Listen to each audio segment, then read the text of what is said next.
I want to talk with you about how to build a customer book and how to build a great customer book. What is a customer book?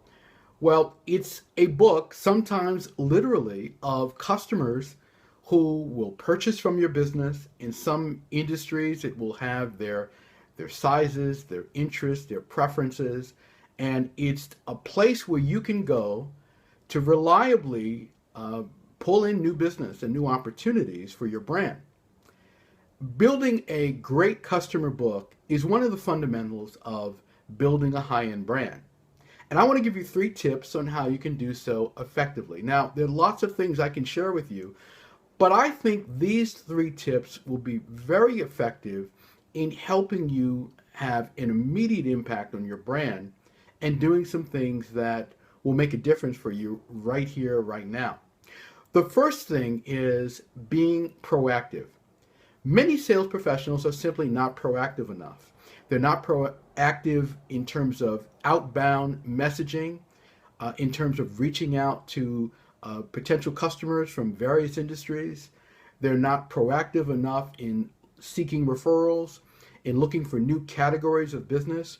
You have to be absolutely proactive in the process. And it is difficult sometimes because you'll hear a lot of rejection. A lot of people will say, no, thank you. And there's a lot of resistance very often to your overtures. But the bottom line is being proactive is fundamental to building a customer book. Now, in the process, you also have to be neutral about what you're hearing. If someone is saying no, if someone is saying not yet, not at this time, I'm not sure, this doesn't interest me, all of these kinds of things, you do have to respond to that, and you do have to have some ways of addressing those kinds of complaints or objections. But you have to be neutral in the process. You have to believe that despite what you're hearing, that this person can still be a customer of yours. I mean, a lot of people are listening to what you have to offer. They don't understand it. Their head is a different place. They have other priorities. There are any number of reasons why a person might decide not to move forward. So be neutral in the process, but be proactive. That's fundamental to building a good customer book. Now, the second thing that's crucial is being charming. These days, a lot of the idea of being charming has been lost in many ways because we rely on technology so much. We rely on it for messaging. We rely on it to reach large numbers of potential customers. But that idea of connecting with people individually and understanding the power of moving people one by one, having great conversations with them, caring about them and asking about them, calling them up, finding out about their family, about the progress of their business, about the progress of whatever they're doing, being someone that they want to talk to, they look forward to hearing from.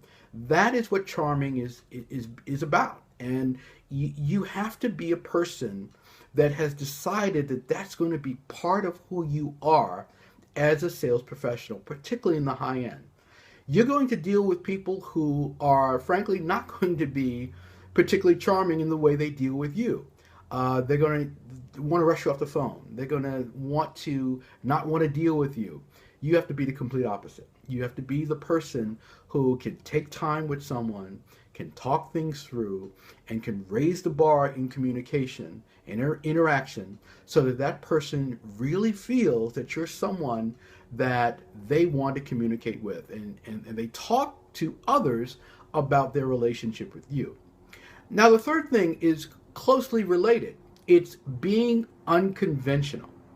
And by unconventional, I mean look around at your industry. Look at what other people are doing, and how can you do something with a different flavor to it, with a different degree of attentiveness to it? How can you just do it better?